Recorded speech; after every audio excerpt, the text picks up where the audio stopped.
इतनी सुंदर clock set हमने बनाई बाइक के चेन सेट से। एक्चुअली कभी कभी घर के कोने में पड़ी हुई चीज़ें सिर्फ कबाड़ नहीं होती, बस उन्हें एक नई नज़र चाहिए होती है। ये बाइक की ख़राब चेन सेट जो किसी काम की ही नहीं रही थी, उसे फेंक देना सबसे आसान था, पर हमने सोचा क्यों ना इसमें कुछ और देखा जाए। फिर शुरू हुआ एक छोटा सा experiment. Black spray paint, watch की सुइयाँ और एक सिंपल मशीन, और धीरे धीरे ये चेन सेट एक बेहद खूबसूरत वॉल क्लॉक में बदल गई। इस पूरी प्रोसेस में मैं आइडिया के साथ थी, पर इस क्रिएशन को शेप दी मेरे हस्बैंड ने। उन्होंने प्रूफ कर दिया कि क्रिएटिविटी सिर्फ टैलेंट नहीं है, मेहनत और पेशेंस का रिजल्ट होता है।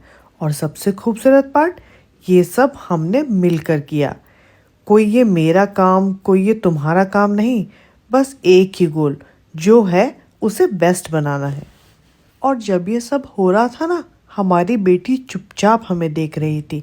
शायद उसके लिए सिर्फ एक क्लॉक नहीं थी, बल्कि एक लेसन था। वो सीख रही थी कि चीज़ें टूट जाए तो फेंकना ज़रूरी नहीं।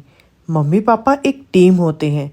क्रिएटिविटी का मतलब सिर्फ आर्ट नहीं, सोच होती है। और सबसे इम्पोर्टेंट का हर काम मिलकर होता है, सिर्फ एक इंसान की जिम्मेदारी नहीं होती।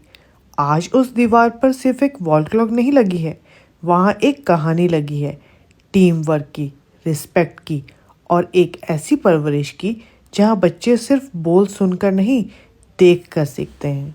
टाइम बताने वाली घड़ी तो 1000 मिल जाती हैं, पर जो घड़ी वैल्यूज सिखा दे वो प्राइसलेस होती है।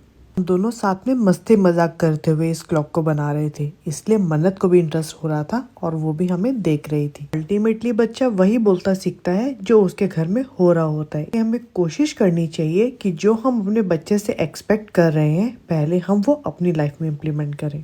इस वर्ल्ड क्लॉक की मेकिंग अभी बाकी है, इसलिए मिलते हैं नेक्स्ट पार्ट में। तब तक के लिए गुड नाइट।